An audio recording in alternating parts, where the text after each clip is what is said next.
এই যে এত আস্তে আস্তে কাজ করলে চলবে? একটা কাজও তো ঠিক মতো করতে পারে না, তাড়াতাড়ি করেন।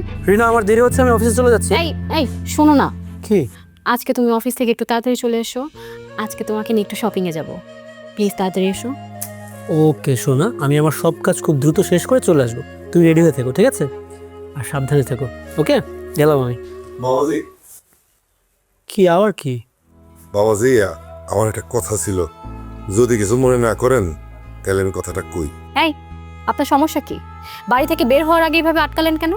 আর বাবাজি কি আপনাকে কতবার বলেছে ওনাকে স্যার করে ডাকবেন?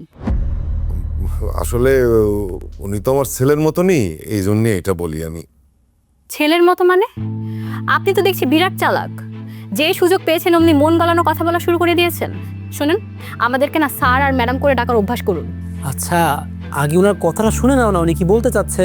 আপনি বলেন, আপনার কি প্রবলেম, এটা বলেন, কিন্তু একটু দ্রুত বলেন। আমার অফিসে সময় হয়ে যাচ্ছে তো, আমাকে যেতে হবে।